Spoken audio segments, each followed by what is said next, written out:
Hello friend, नमस्ते, प्रणाम। आज मैं आप लोग के बीच में बहुत ही प्यारा सा गीत लेके आई हूँ। गीत पसंद आए तो आप लोग गीत को ज्यादा से ज्यादा शेयर करना और चैनल को सब्सक्राइब कर लेना। सुहाग गीत, बहुत ही प्यारा सा गीत आप लोग के बीच में लेके आई हूँ।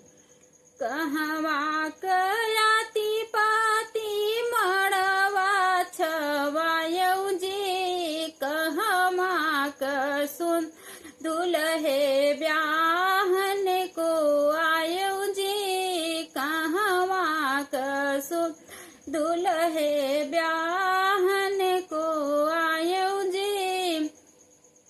अयोध्या कयाती पात जनकपुर कयाती पाती हवा छमायऊ जी, जनकपुर क अयोध्या क सुंदर दुल्हे ब्याहन को आयऊ जी, अयोध्या क सुंदर दुल्हे ब्याहन को यऊ जी।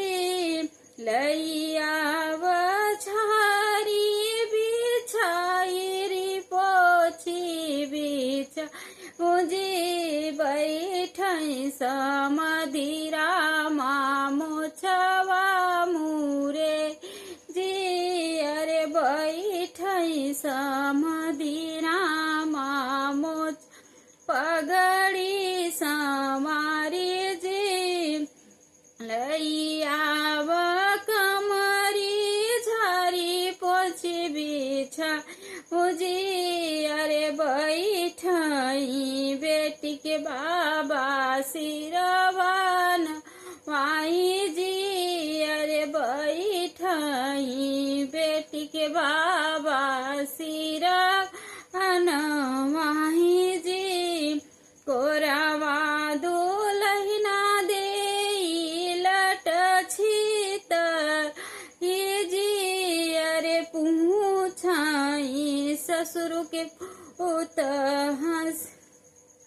कोरावा दुलहिना दे लट छीतर जी, अरे हंसी हंसी पूछाई ससुर के पुत जी, अरे हंसी हंसी पूछाई ससुर के पुत जी। के करे गुमाने धान गौरी सियाई जी, के करे गुमाने धान गौरी सियाई जी। बाबा के गुमाने स्वामी लट छीतर ए जी, अरे भैया के गुमाने स्वामी गैरी सियाई जी, भैया के गुमाने स्वामी गैरी सियाई जी। पापा का गुमान धान बजीनी की हो जी, अरे भैया का गुमान धान बनी की हो जी। हमारे गुम नयब कई के चलू जी, अरे हमारे गुमान धान के चलू जी।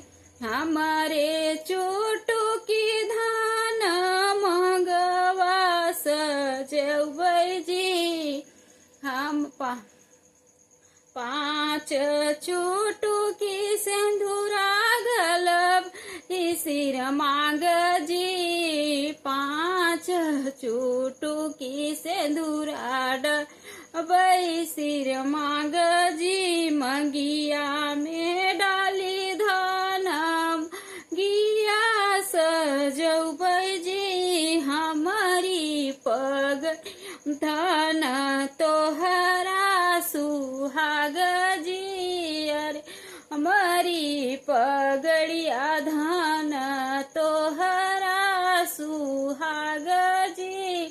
गीत पसंद आए तो आप लोग गीत को ज्यादा से ज्यादा शेयर करना, एक प्यारा छोटा सा कमेंट जरूर करना।